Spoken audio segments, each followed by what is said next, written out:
Halo para Bagger Hunter, ketemu lagi dengan saya Eros Perwita di channel The Investor. Di video kali ini saya akan menjawab satu pertanyaan yang saya yakin ini pertanyaan yang ditanyakan oleh banyak orang di bursa saat ini ya, mengenai saham Sido.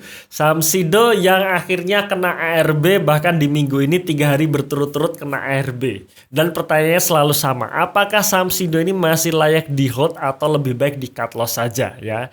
Kita akan bahas di video kali ini, cuman sebelum kita membahasnya silahkan teman-teman subscribe dulu channel ini ya, dan silahkan teman-teman join di channel Telegram kami, channel The Investor, karena kadang di situ saya share tulisan-tulisan yang tidak bisa saya videokan.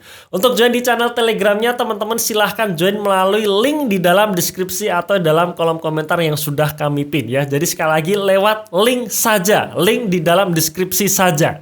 Jangan di searching, karena takutnya kalau di searching teman-teman nanti bisa masuk di akun bodong yang mengatasnamakan kami, padahal itu bukan kami ya.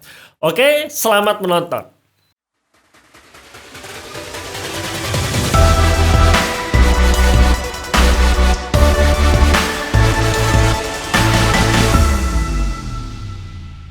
Oke, saham Sido ya, saham sejuta umat, saham yang kita gadang-gadang adalah saham defensif yang kebal terhadap ARB. Ternyata di minggu ini kena ARB juga. Ya, dimana kalau kita ngelihat 3 hari berturut-turut saham Sido kena ARB ya. Akhirnya harga sahamnya balik lagi ke level 700-an, alias balik lagi di harga 1 tahun yang lalu. Ya, alias kalau kita beli saham Sido 1 tahun lalu saat harganya 700, kita masih nge-hold sampai sekarang, ya berarti kita pernah merasakan cuan sekitar 35% ya, dari 700 ke level 1050 kalau nggak salah ya. Highest-nya mungkin di 1050 atau lebih, saya nggak ingat. Tapi sekarang balik lagi ke 700 ya. Nah, artinya harganya sudah masuk ke harga beli kita.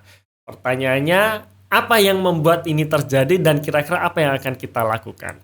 Nah, sebelum kita menjawab ya, atau kita istilahnya menjawab dari pertanyaan teman-teman apakah masih layak di hold atau di cut loss saja, ada beberapa hal yang perlu teman-teman pahami ya. Yang pertama, kita bicara mengenai investasi jangka panjang ya. Jadi hal pertama yang perlu teman-teman pahami adalah di video ini atau di video pembahasan mengenai Sido kali ini kita bicara mengenai sisi jangka panjangnya ya, sisi investasi jangka panjang ya untuk investing. Dan karena kita bicara mengenai investasi jangka panjang, maka kita nggak ngelihat tuh asing, nggak ngelihat. Ya asing mau keluar, asing mau masuk, ya silahkan aja gitu ya. Nggak kita lihat seperti itu. Atau bandar akumulasi, bandar distribusi, ya biarin aja gitu. Nah, yang kita lihat adalah kinerjanya. Jadi patokan kita untuk membeli atau menjual adalah kinerjanya ya. Jadi bukan asing masuk atau keluar, bukan bandar akumulasi atau distribusi ya, tapi sekali lagi di kinerjanya. Yaitu adalah patokan atau acuan untuk kita melakukan pembelian maupun penjualan dalam investasi jangka panjang. Itu yang pertama. Kemudian yang kedua, kita bicara mengenai kinerja perusahaan, maka kita bicara mengenai ekspektasi. Apakah ekspektasi kinerja perusahaan sesuai dengan harapan kita atau tidak ya. Itu ya, artinya kalau misalkan kinerja perusahaan tidak sesuai dengan ekspektasi kita dan membuat kita nggak nyaman, ya nggak ada masalah, kita jual, kita ganti perusahaan atau saham yang memang masih sesuai dengan ekspektasi kita. Tapi kalau misalkan kinerja tersebut masih sesuai dengan ekspektasi kita, ya lebih baik di hold saja ya. Itu yang kedua ya, mengenai ekspektasi atau proyeksi kinerja. Nah, yang ketiga, kita bicara mengenai ekspektasi ini lebih lanjut lagi. Apakah ekspektasi naik atau ekspektasi turun ya, proyeksi naik atau proyeksi turun. Karena ada hal-hal yang memang saya sendiri sudah berekspek nih bahwa kinerja perusahaan akan turun di tahun ini ya. Jadi saya ada beli ya saham-saham di mana memang saya prediksi kinerja di tahun ini memang turun. Artinya apa? Artinya kalau memang saya prediksi kinerjanya bakalan turun di tahun ini, berarti harga sahamnya pun ya akan turun gitu. Jadi saya sudah siap bahwa di tahun ini harga sahamnya turun. Karena saya beranggapan seperti ini, ketika kinerja perusahaan turun, maka biasanya akan diikuti oleh harga sahamnya yang juga turun ya. Jadi dalam jangka panjang harga saham itu akan mengikuti kinerjanya. Kinerjanya naik, harga sahamnya akan naik. Kinerjanya turun, harga sahamnya akan turun ya. Maka saya sudah siap harga sahamnya akan turun ketika saya berekspek kinerja di tahun ini turun. Cuman biasanya ketika terjadi penurunan harga saham seperti itu, disitulah ada namanya fase fear atau fase orang-orang pada takut untuk menghold saham tersebut, yang membuat saham tersebut makin banyak dijual. Karena makin banyak dijual, harga sahamnya makin murah. Alias penurunan harga sahamnya sudah kebablasan nih, di bawah dari penurunan kinerjanya. Nah, itulah harga sahamnya menjadi murah. Nah, disitulah saya masuk.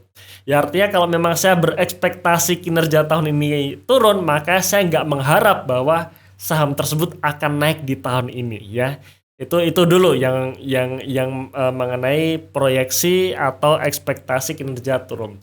Berbeda kalau misalkan kita berekspektasi atau memproyeksi kinerja perusahaan akan naik. Berarti kalau kita berekspektasi bahwa kinerja perusahaan naik, maka kita bisa berharap harga sahamnya juga akan ikut naik ya. Alias kalau misalkan kita katalah ini sekarang masuk bulan Agustus, kita pengen kejar nih bulan Desember, kira-kira harga saham mana yang akan naik. Nah, kita bisa pilih saham-saham yang kinerjanya naiknya lebih dari 100%, itu potensi untuk kenaikan harga saham sampai akhir tahun ini kemungkinan besar bisa terjadi ya. Ya, jadi itu ya. Jadi yang ketiga mengenai proyeksi atau ekspektasi, apakah ekspektasi naik atau ekspektasi turun, seperti itu ya. Nah, oke, kita sekarang bicara mengenai saham SIDO ya, saham SIDO muncul. Saham SIDO ini terakhir kita bahas di channel YouTube The Investor ini kira-kira di awal bulan April tahun 2022, di mana kita menggunakan acuan kinerja tahun 2021. Saat itu kinerjanya masih naik ya. Jadi kita ngelihat historik kinerjanya dari tahun 2018 sampai tahun 2021 itu selalu naik ya.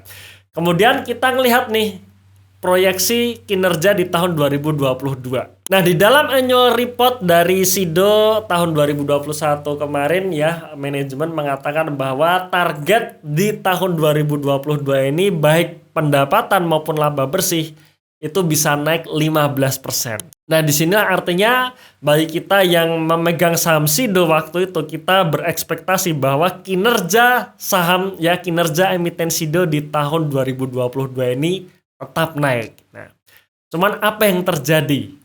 Faktanya ya, bahwa di kuartal 2 tahun 2022 ternyata meleset ya, ternyata targetnya meleset, di mana kinerja dari SIDO sendiri bukannya naik 15%, tapi justru turun ya, dan penurunannya pun ini cukup banyak ya, di mana dari sisi pendapatan atau penjualannya itu turun 3%, laba brutonya turun 8%, dan laba bersihnya turun 11%. Artinya ini sudah di luar ekspektasi nih, di mana kita berekspek kinerjanya naik tapi ternyata turun.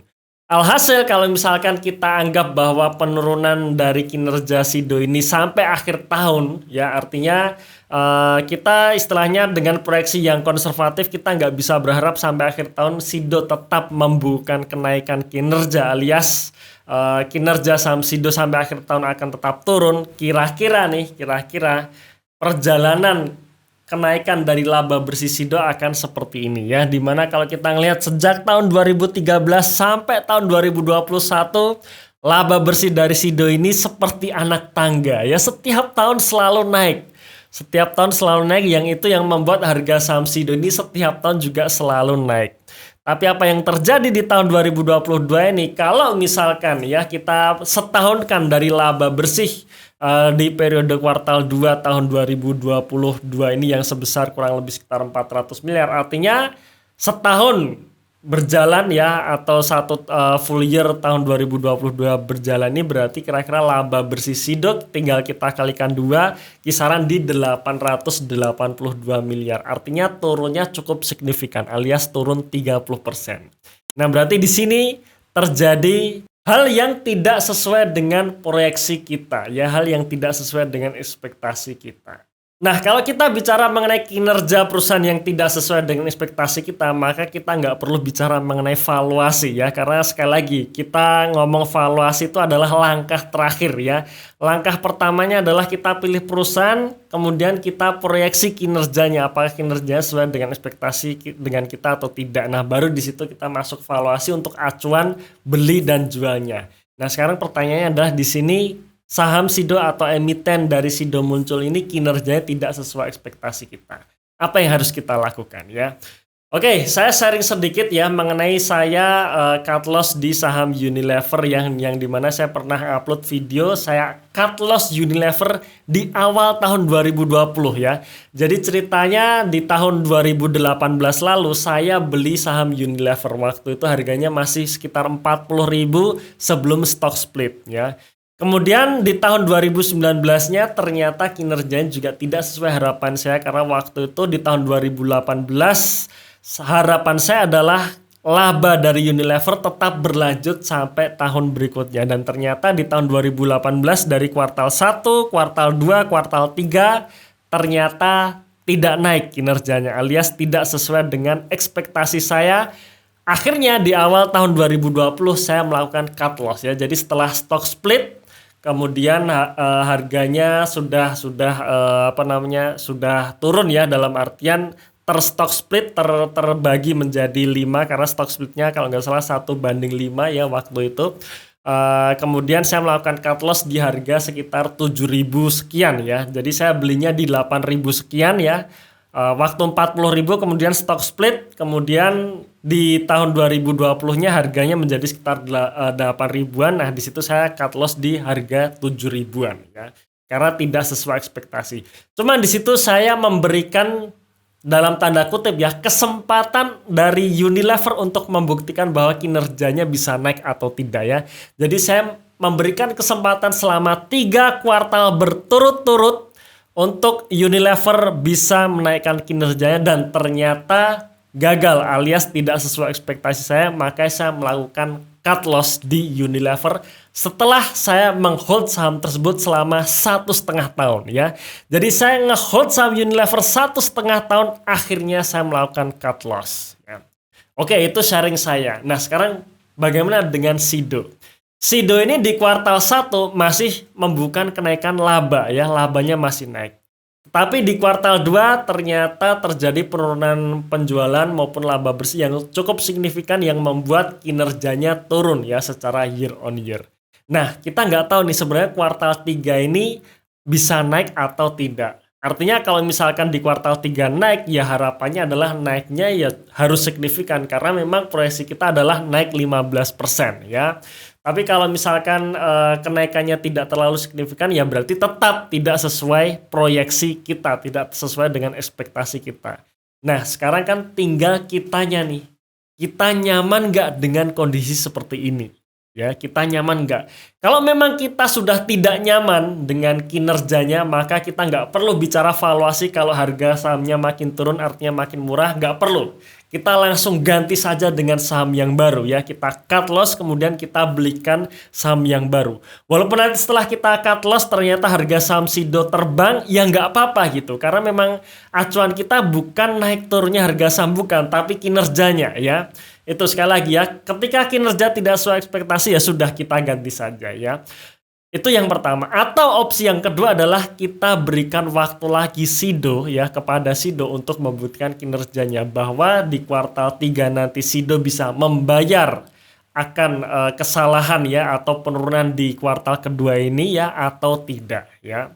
Saya dulu sekali lagi saya memberikan waktu 3 kuartal berturut-turut kepada Unilever untuk membuktikan kinerjanya sebelum akhirnya saya cut loss karena selama 3 kuartal berturut-turut ini ternyata tidak naik. Nah, di situ. Nah, bagaimana dengan Sido? Ya, balik lagi ke kita masing-masing. Apakah kita masih nyaman dengan penurunan yang baru 1 kuartal ini saja? Ya, kalau sudah nggak nyaman ya sudah ganti saja gitu ya. Atau kita berikan kesempatan lagi kepada Sido bahwa di kuartal kedua dan kuartal 3 kinerjanya masih bisa naik ya. Oke teman-teman sekalian ya, itu jawaban saya mengenai saham Sido ya. Berikut juga dengan sharing saya ketika saya cut loss di saham Unilever. Semoga video ini bisa bermanfaat dan bisa memberikan jawaban atas pertanyaan teman-teman mengenai saham Sido. Terima kasih sudah menonton video ini sampai akhir. Tunggu video kami selanjutnya dan salam Passive Income.